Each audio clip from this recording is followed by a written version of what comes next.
Hey guys, Mike here, the Detroit Borg with a look at the new Galaxy Note Edge. This is a offshoot of the Galaxy Note 4, which basically means this has the same specs and overall design and software experience as the standard Note 4, but introduces some interesting display features. So this is called the Note Edge because it has an edge display. Basically, the edge of the display wraps around the right edge of the phone. So this edge display gives you a separate area for some software features, which we'll explore in this video. Now, of course, we still have an S Pen with all the same software features of the standard Note 4. On the back, we have a 16 megapixel camera with optical image stabilization and 4K video recording, along with a heart rate monitor and UV sensor right below that. On the front, we still have a home button integrating the fingerprint sensor, and internally we're powered by a Snapdragon 805 clocked at 2.7 gigahertz with 3 gigs of RAM, 32 gigs of internal storage, and an Adreno 420 GPU. Now we have a slightly smaller battery here. This is at 3,000 milliamp hours versus 3,220 milliamp hours from the standard Note 4. All right, so let's go and crack into my example of the Note Edge, which is supplied by AT&T, which unfortunately eliminates the Samsung packaging here. So let me go and slice into this. All right, so lift the lid and we have some paperwork, a quick start guide. Shows you some of the features, the buttons, the edge screen they're talking about here, as well as the S Pen. Of course, we're going to go through a lot of this in this video. So there it is. As you can see here, I went with the white version, which I think looks a little more interesting with a curved display. So you can pick this up out of the packaging here. We're going to flip this around and peel off the plastic on the back and the plastic on the front here. A little tab up here. There we go. So you can see right away that curved glass edge, which is really interesting.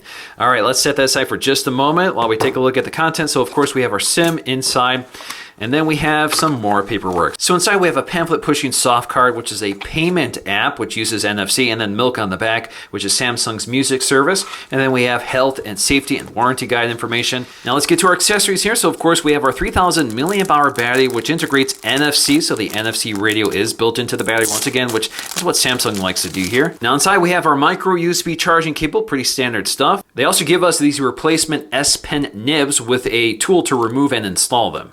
Although this AT&T version does not come with headphones, we do retain the fast charger here, which is a 9-volt charger, which increases the charge speed of your phone. Now the first thing I want to do here is pop in our battery, so let's go and pop off the back panel.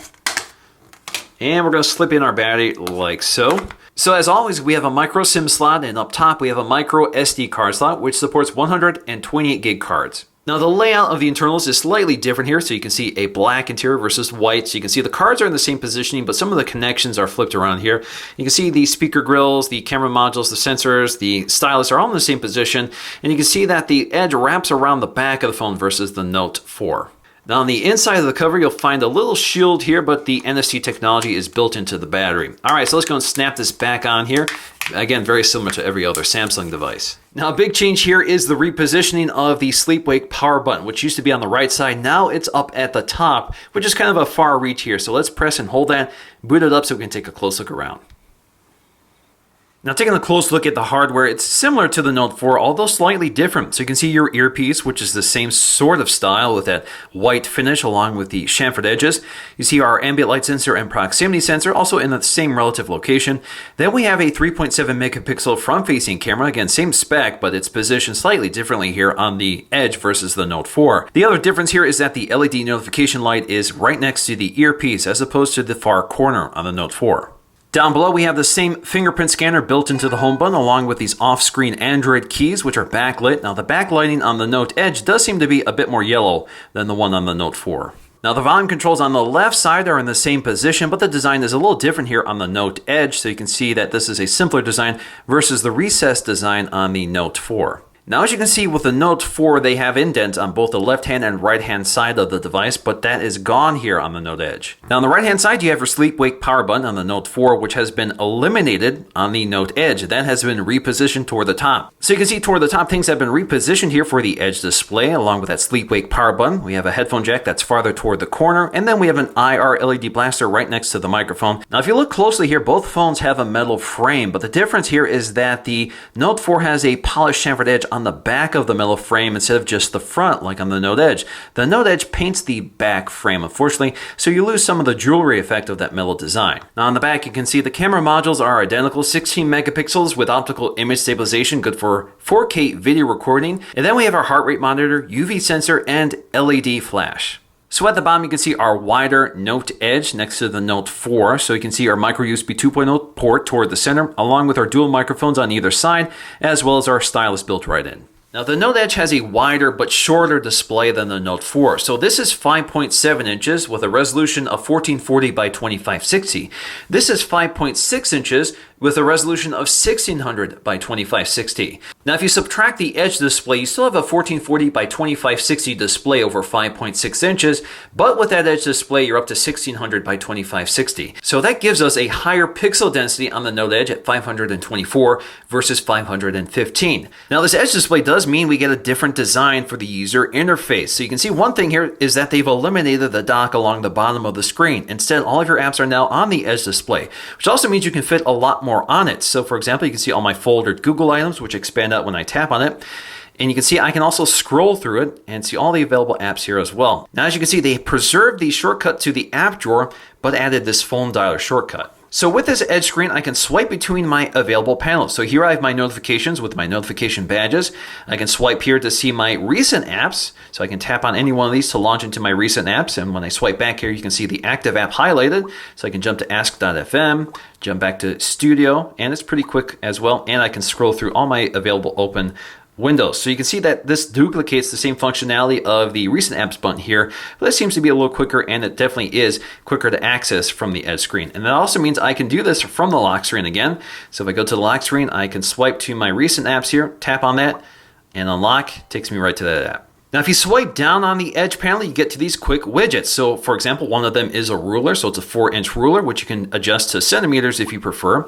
You also have a stopwatch, so you can start timing, you can lap it, you can stop it, and that sort of thing. It's basically using the stopwatch app that comes with your Samsung phone. We also have our LED light. So if you want to turn on our back LED light as a flashlight, you can do that from this panel as well. Close it out when you're done. We also have our voice recorder here. So if we start recording, you can see it kind of flickers as it hears audio. So it's indicating that it's picking up audio. So as I stop talking, it stops flickering. You can pause it, resume it, and that sort of thing. And as you can see, you can also get your notifications that pop up here over that panel. So instead of receiving your notifications from the drop-down shade up here, you can receive them here as well. Now to get to settings for the Edge screen, just swipe up and tap the settings icon, and it takes you to your manager here. So you can see we have several options here. So we have manage panels, express me, information stream, night clock, personal message, and rotate 180 degrees. So let's talk about manage panels. So this is where you can add or remove panels from your Edge screen. You can see there's a lot to pick from. A lot of them came pre-installed. Now I installed one of them which did not come pre-installed, and that is this recent apps one. So this task manager here. So you can download this one from the store. So it takes you to the store where you can purchase these or download these. They're all free right now. Now if you're not sure what each one of these panels are, you can take out your S Pen and just hover the tip over them, and it'll give you a little description.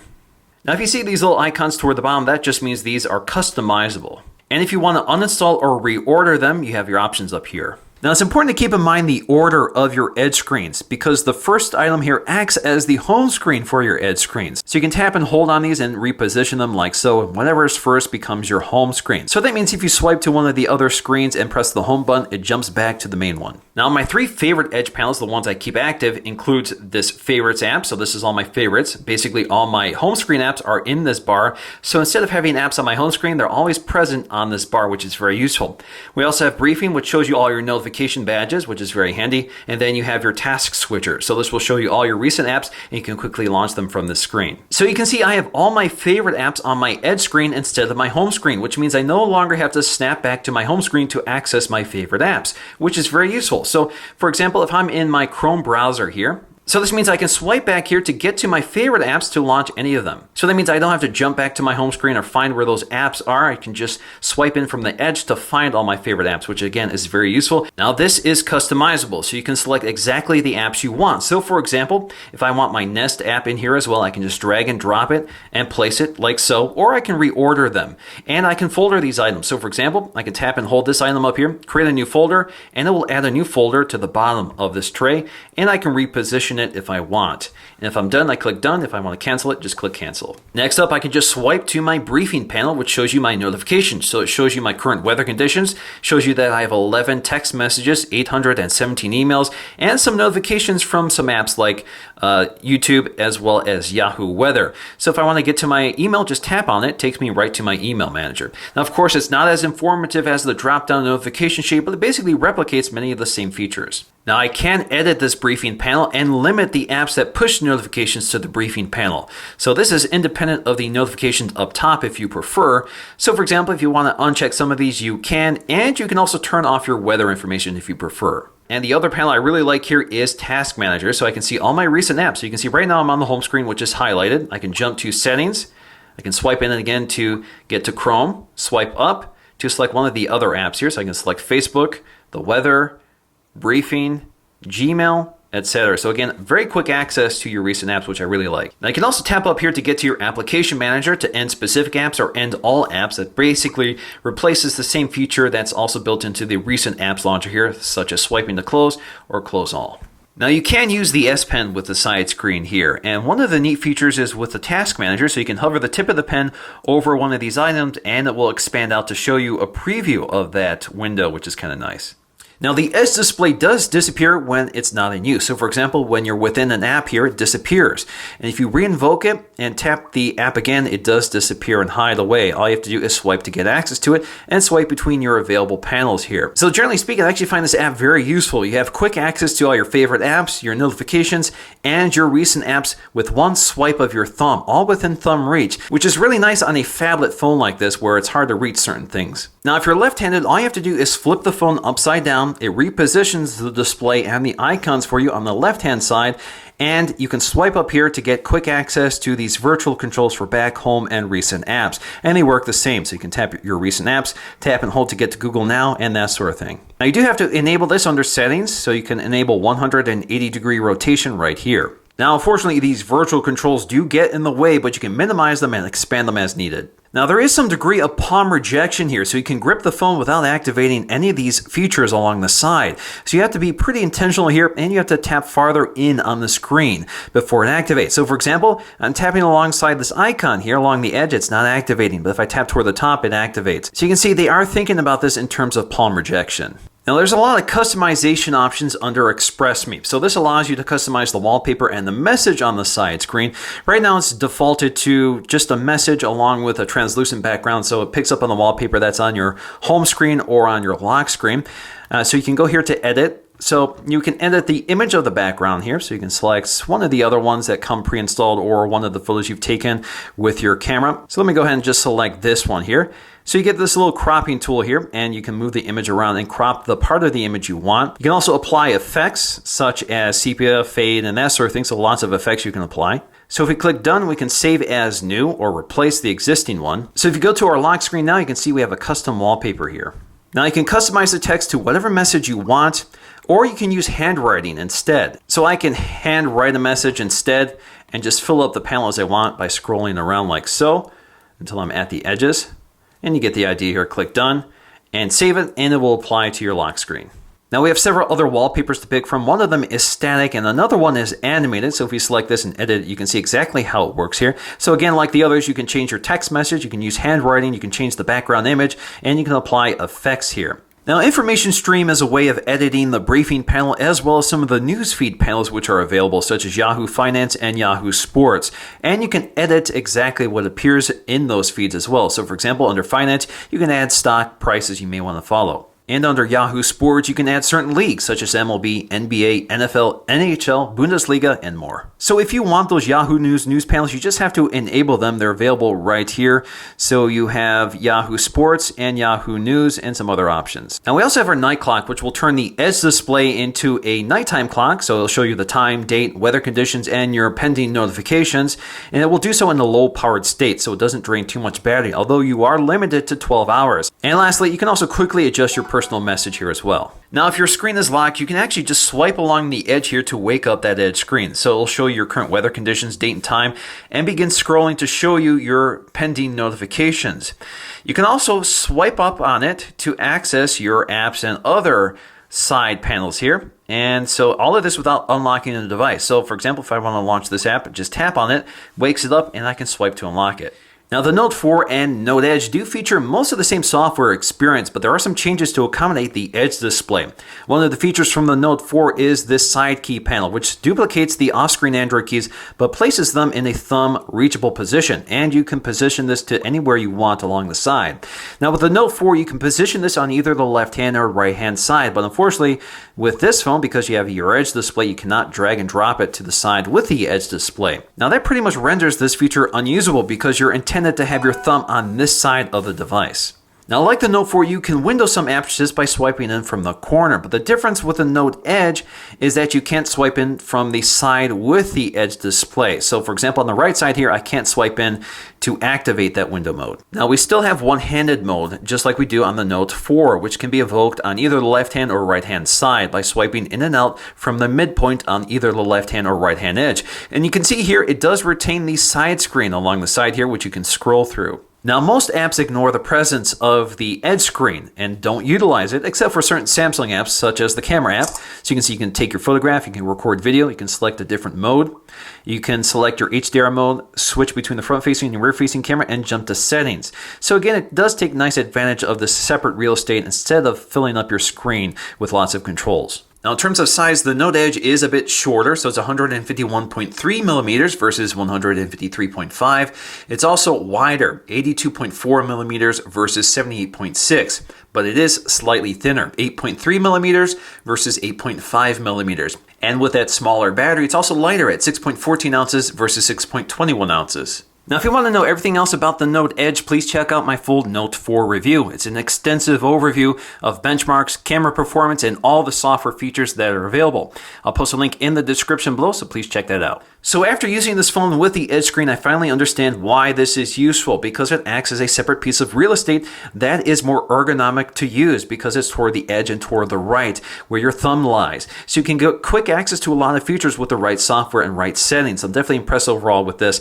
I definitely find it to be a huge value add. Now, is it $100 worth the price over the Note 4? I'm not sure, because there are some drawbacks here. This display is not as bright as the Note 4. And unfortunately, I'm also experiencing some edge leaking, where the light of the display actually bleeds onto the glass. This may be an issue unique to the white version. The black version may exhibit this less. Now, it's very noticeable even in standard room lighting, but it's really noticeable in dark lighting. So if you're watching the movie, it really stands out. Now, in terms of battery life, I'm able to get about 4.5 hours of on-screen time with the screen set to maximum brightness. That's a little shy of the Note 4. I'm able to get about 5 hours of on-screen time after some updates. So that's pretty decent, although it's not as impressive as the Note 4. And that seems the reason, because we have a smaller battery. This is 220 milliamp hours smaller than the Note 4. So in conclusion, I'm definitely sold on the Edge display, although I'm not sure I'm a huge fan of the device. The display is dimmer, battery life is weaker, and then we have some pretty noticeable light leaking along the glass display. And then we have that long reach for the sleep-wake power button along the top, which means you have to change your grip every time you lock the device, which isn't the case with the standard Note 4. So while the Edge screen is more than just a gimmick, the phone itself is bested by the Note 4. So that's going to do for me in this video. Thanks for watching, and I'll see you again in the next one.